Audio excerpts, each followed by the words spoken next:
श्रोते हो, श्राव्य कथा मराठी या चॅनलवरती आपले पुन्हा एकदा स्वागत आहे. श्रोते हो, सत्य घटनेवर आधारित घात या कादंबरीचा पुढील भाग मी आता आपल्याला सादर करत आहे. दरवाजावर कोणीतरी टकटक केली आणि बानेसाहेब विचारातून बाहेर आले. पाहुण्यातील काही व्यापारी भेटण्यासाठी आले होते. त्यांनी त्या सर्वांना नमस्कार केला. सर्वजण अनपेक्षितपणे आल्याने त्यांनी शिपायाला बोलवून खुर्च्या लावण्यास सांगितले. सर्व व्यापारी मंडळी पोलीस ठाण्यात बानेसाहेबांच्या भेटीसाठी आली होती. गेल्या 3 वर्षात बानेसाहेबांनी लोकसंग्रह खूप वाढवला होता. ते सेवानिवृत्त होणार म्हणून सर्व शुभेच्छा देऊन निघून गेले. बानेसाहेबांनी घड्याळात बघितलं. रात्रीचे 8 वाजले होते. बाहेर पावसाची रिपरिप चालू होती. ठाणे अंमलदारानं रात्रीची हजेरी घेण्यास सुरुवात केली. पोलीस ठाण्याच्या समोरील शेडमध्ये सर्व अंमलदार उभे होते.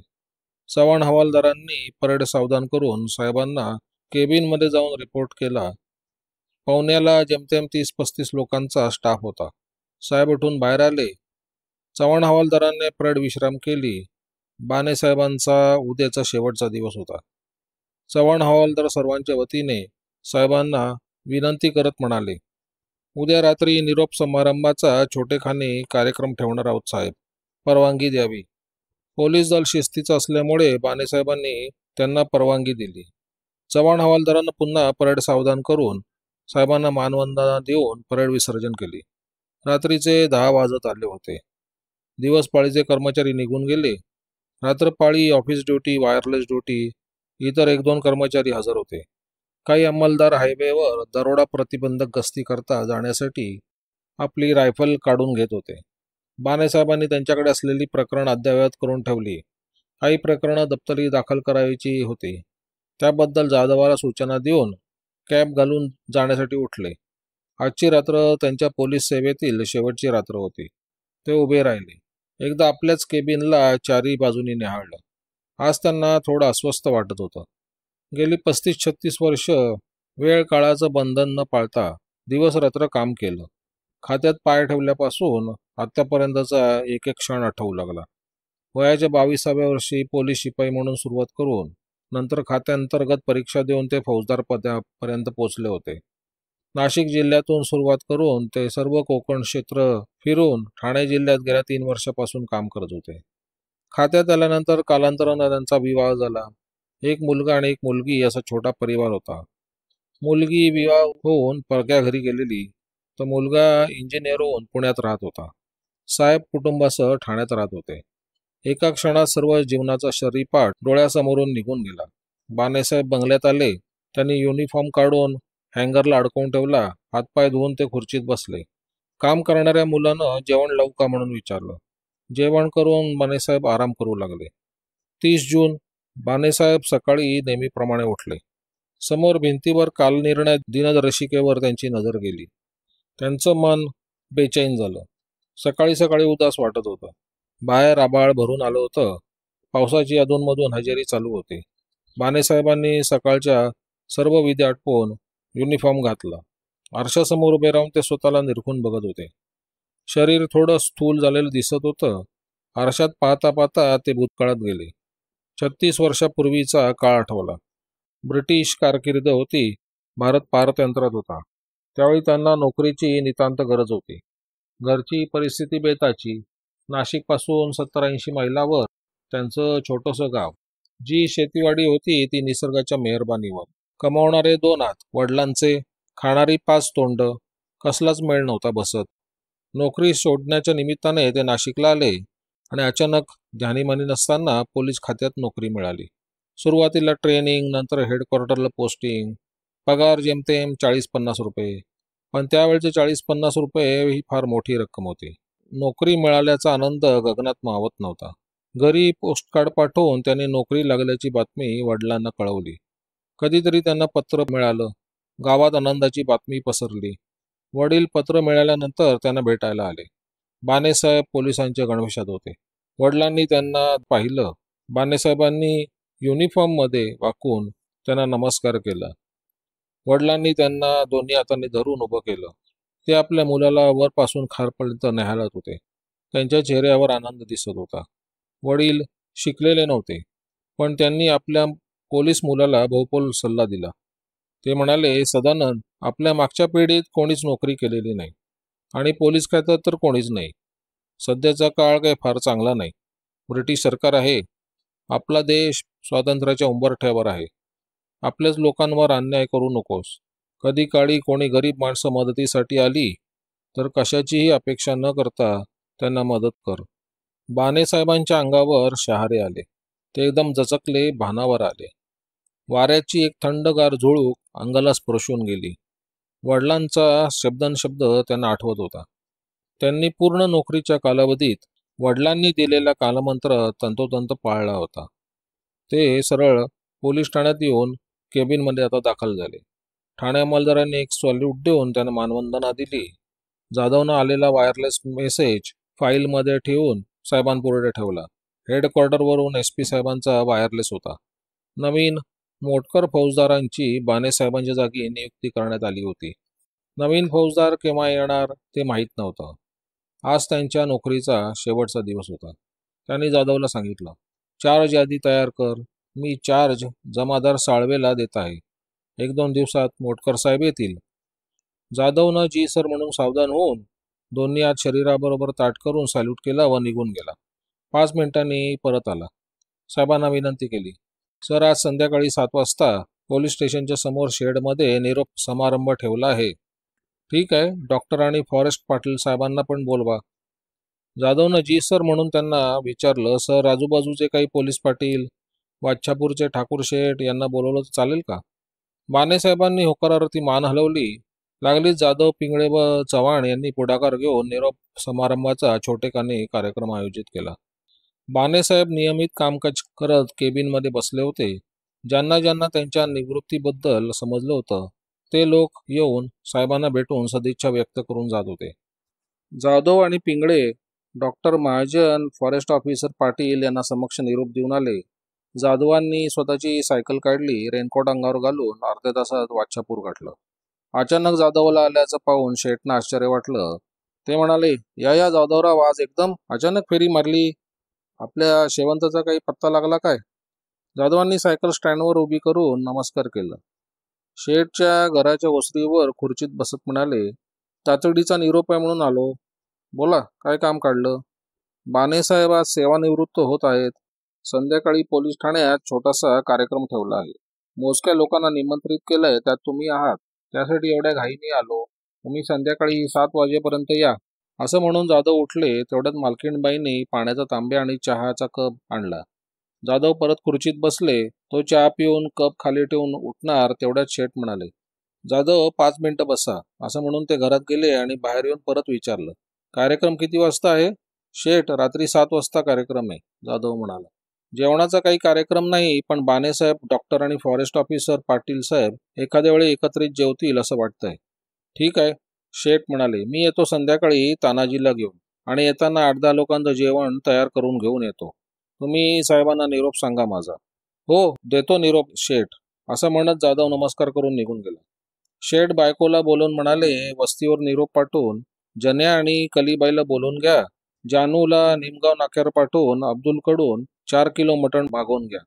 कलीबाईला बसवा स्वयंपाकाला. मग मालकीणबाईंना विचारलं, आपल्याकडे नवीन एखादी शाल आहे का? बघून सांगते असं म्हणून बाई आत गेल्या. ठाकूर शेठ ओसरीवर फेऱ्या मारत होते. बाहेर पावसाची रिपरिप चालू होती. तेवढ्यात काशाबा डोक्यावर इरलं घेऊन येताना दिसला. काशाबा दुपारच्या वेळी कसा आला या विचारात शेठ त्याच्याकडे बघू लागला. आज भाकरी बांधून नेली नव्हती सकाळी, म्हणून आलोय जेवायला, काशाबा म्हणाला. मालकीणबाईंनी काशाबाला जेवायला दिलं. मोगरा आणि गजरा तानाजीच्या मुलांसोबत खेळत होत्या. काशीनाथ जेवता जेवता खेळणाऱ्या मुलींकडे बघत होता. मुलींनी बऱ्याच दिवसात शेवंताची आठवण काढली नव्हती, पण काशीनाथचा एक क्षण असा जात नव्हता. ताटातली भाकरी संपली तरी त्याचं लक्ष नव्हतं. मालकीणबाई पुढे येऊन त्याच्या ताटात भाकरी वाढत म्हणाल्या, काशाबा, शेतात गेल्यानंतर जानू आणि कलीबाईला पाठवून दे. काशाबानं नुसतीच मान हलवली. काशाबा, जरा माणसात ये. तुझे कसे हाल झालेत ते तरी बघ. रात्रंदिवस किती विचार करशील. काशीनाथ काही बोलला नाही. जेवण संपवून त्यानं हात धुतला. तांब्याभर पाणी पिऊन उठला. विचारलं, काही काम आहे का? मालकीणबाईंनी पुन्हा सांगितलं, जानू आणि कलीबाईला घरला पाठवून दे, त्यांच्याकडे काम आहे. त्या दोघांचं बोलणं चालू असताना शेठ आतमध्ये येत मालकीणबाईंना म्हणाला, करताय नवं जेवणाची तयारी? मालकीणबाईंना होकारार्थी मान हलवून जेवणाचं ताट उचलून बाजूला ठेवलं. शेठ बारीक नजरेने बघत होते. घरात सून कामवाली बाई असली तरी मालकीणबाई काशाबाला स्वतः जेवण देत असत. त्याला काय हवं नको ते जातीने बघत. शेठ आपलं दुःख उरात ठेवून देत, कोणाला दिसू नये म्हणून काळजी घेत. काशीनाथचं दुःख त्यांना समजत होतं. त्यांची विचाराची साखळी तुटली. काशाबा, शेठ मी येतो असं म्हणून वस्तीवर निघून गेला. थोड्या वेळ शेठ ओसरीवरील परंगावर पडून होते. त्यांचा जरा डोळा लागला, पण जानू आणि कलीबाईच्या बोलण्याच्या आवाजानं ते उठून बसले. जानू नमस्कार करून म्हणाला, शेठ आठवण काढली होती म्हणून आलो. होय, शेठ म्हणाले. त्यांनी बंडीच्या खिशातून पैसे काढले, जानूच्या हातात देत म्हणाले, निमगाव नाक्यावर जाऊन 4 किलो मटण घेऊन ये लवकर. आणि कलीबाई, तू घरात जाऊन जरा स्वयंपाकाचं बघ. संध्याकाळी 7 वाजता पाहुण्याला जेवण घेऊन जायचंय. पवना पोलीस स्टेशन बाहेरील शेडमध्ये दत्त मंदिर समोर 2 टेबल, त्यावर सफेद कपडा टाकून 2-3 खुर्च्या ठेवलेल्या. समोर शेडमध्ये 5-25 प्लास्टिकच्या खुर्च्या लावून ठेवलेल्या. जाधव आणि पिंगळे कार्यक्रमाची तयारी करत होते. जाधव साहेबांना रात्रीचं जेवण शेठ घेऊन येणार असल्याचं सांगितलं. त्यावर बानेसाहेब म्हणाले, अरे त्यांना कशाला त्रास? सर, मी त्यांना निमंत्रण द्यायला गेलो तर त्यांनी जेवण घेऊन येतो असा निरोप द्यायला सांगितला, जाधव म्हणाले. पोलीस कर्मचारी आणि निमंत्रित लोकांसाठी चहापानाची व्यवस्था केली होती. पावसाची उघडचाप सुरूच होती. संध्याकाळचे 6 वाजले. बानेसाहेब दुपारी 4 वाजल्यापासूनच युनिफॉर्म घालून ऑफिसमध्ये बसले होते. जाधवनं चार्जच्या याद्या तयार करून टेबलावर ठेवल्या होत्या. बानेसाहेबांनी जमादार साळवेला चार्ज समजावून सांगितला. किरकोळ स्वरूपाचे 10 गुन्हे पेंडिंग होते. महत्वाची शेवंताची मिसिंग केस होती. त्या केसबाबत सर्वांना माहिती होते. बानेसाहेब साळवेला म्हणाले, उद्या किंवा परवा नवीन साहेब येतील, तोपर्यंत चार्ज तुमच्याकडे देत आहे. सर्व रेकॉर्ड तपासून घ्या. तुम्ही जुने जाणते अनुभवी अंमलदार आहात. जमादार साळवे एक एक शब्द ऐकत होते. त्यानं सर्व कागदपत्र तपासून फाईल ताब्यात घेतली. सॅल्यूट करून जमादार साळवे बाहेर गेले. बानेसाहेबांनी चष्मा काढून आळस दिला.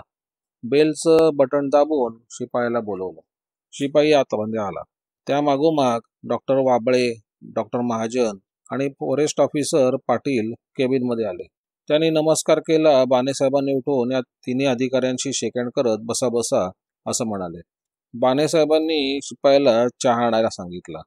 बानेसाहेब व बाकीचे अधिकारी गप्पा मारत होते. फॉरेस्ट ऑफिसर पाटील एक 40-1 वर्षाचे होते. डॉक्टर वाबळे हे एकदम तरुण होते. तर डॉक्टर महाजनांनी 50शी पार केली होती.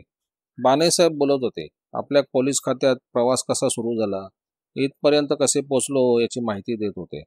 सर्व अधिकारी चहा घेत साहेबांचा गतकाळ मन लावून ऐकत होते. फॉरेस्ट ऑफिसर पाटील म्हणाले, साहेब, उद्यापासून आपल्या ग्रुपमधला एक माणूस कमी होणार. येणारा अधिकारी अनुभवी आहे, तरुण आहे. तुमच्या आणि त्यांच्या विचारधारा नक्कीच जुळतील, बानेसाहेब म्हणाले. सर्वांच्या गप्पा सुरू असताना जाधव आत आला. सर, 7:30 वाजलेत. बाहेर आपले अंमलदार आणि काही लोक जमा झालेत. तेवढ्यात ठाकूरशेठ केबिनमध्ये प्रवेश करत म्हणाले, चला आम्ही पण आलो. दिलेल्या वेळेत हजर आहोत. सर्व अधिकाऱ्यांनी उठून शेठनं नमस्कार केला. शेठजी सर्वांना दोन्ही हात जोडून नमस्कार करत खुर्चीत बसले. सर, बाहेर तयारी झाली आहे, चला आपण जाऊया. जाधवनं 5 मिनिटात येतो असं सांगितलं आणि बाहेर जाऊन शेडमध्ये लोकांना साहेब येत असल्याचा संकेत दिला. पिंगळेने आणलेले हारतुरे शाल एका खुर्चीत ठेवली.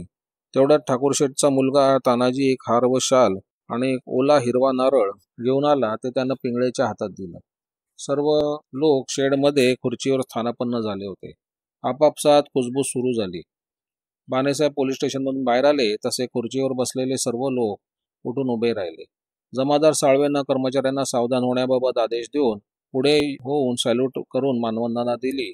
बानेसाहेबांनी त्याला प्रतिसाद दिला. लोकांना बसण्यासाठी इशारा करून जमलेल्या लोकांना नमस्कार करून सर्व अधिकारी ठाकूरशेठ समोर बसले. जमादार साळवे यांनी कार्यक्रमाची सुरुवात करून सर्वांचे स्वागत केले आणि स्टाफच्या वतीने जमादार साळवे यांनी फॉरेस्ट ऑफिसर पाटील साहेबांना शाल श्रीफळ देण्याची विनंती केली. फॉरेस्ट ऑफिसर पाटील साहेबांनी शाल श्रीफळ देऊन बानेसाहेबांचा सत्कार केला. त्यानंतर पाटील साहेब, डॉक्टर वाबळे, महाजन यांनी छोटेखानी भाषण करून बानेसाहेबांच्या कारकिर्दीचा थोडक्यात आढावा घेऊन त्यांना पुढील आयुष्य निरोगी सुखसमृद्धीचे जावो ही परमेश्वरी चरणी प्रार्थना करून आपले भाषण संपवले. ठाकूर शेठनी अगदी आपल्या ग्रामीण ढंगात बोलून बाणेसाहेबांच्या कर्तृत्वाबद्दल वर्णन करून त्यांच्या उर्वरित आयुष्यात शुभचिंतन देऊन भाषण संपवले. जाधव हवालदारांना देखील कमी शब्दात बाणेसाहेबांच्या कर्तव्य कालावधीचा उहापोह करून त्यांनी केलेल्या अमूल्य अशा मार्गदर्शनाबद्दल कृतज्ञता व्यक्त करून बाणेसाहेबांना 2 शब्द बोलण्याची विनंती केली. बाणेसाहेबांनी खुर्ची मागे सारत पुन्हा एक वेळ सर्वांना नमस्कार करून बोलायला सुरुवात केली. ते पहिल्यांदा विविध गोष्टींवर बोलले. बोलताना ते म्हणाले, मित्र हो, या पोलीस खात्यात गेली 36 वर्ष नोकरी करत असताना गुन्हेगारांचा शोध, बेपत्ता व्यक्तींचा शोध, फरारी आरोपींचा शोध घेता घेता मी स्वतःचं घर हरवून गेलो आहे. अनेक छोटे गुन्हेगार मोठे होताना बघितले. गल्लीत काम करणाऱ्या सामान्य कार्यकर्त्याला मंत्रिपदापर्यंत पोचलेलं बघितलं आहे. पण मित्रांनो, पोलिसांच्या घरात देखील त्याची एक चिमुरडी असते. तिचे बोबडे बोल ऐकता ऐकता ती आपल्या बाबांचं बोट धरून चालणारी चकुली बघता बघता कशी मोठी झाली हे त्या पोलीस बाबाला कळत पण नाही. आणि ज्या वेळेला तिला मोठी झालेली बघतो त्यावेळी पोलीस बाबाच्या जीवनाची संध्याकाळ झालेली असते. पोलिसांना कधी सण नाही, वार नाही, कसलं कार्य नाही, फक्त 24 तास तपास आणि बंदोबस्त करताना, जनता जनार्दन सण उत्सव साजरे करताना पाहत बसत त्यांचा आनंद आपल्या डोक्यात साठवून ठेवायचा एवढंच त्याला माहीत असतं. बाणेसाहेबांचा आवाज धीरगंभीर झाला. ते काही क्षणाकरता थांबले. त्यांचा कंठ दाटून आला होता. 2 घोट पाणी पिऊन त्यांनी ग्लास खाली ठेवून पुढे बोलायला सुरुवात केली. बोलता बोलता ते म्हणाले, निवृत्त होताना एक शल्य मात्र हृदयात सतत चलत राहणार आहे. ते म्हणजे काशीनाथची बायको शेवंताची केस. खूप गुंतागुंतीची आहे.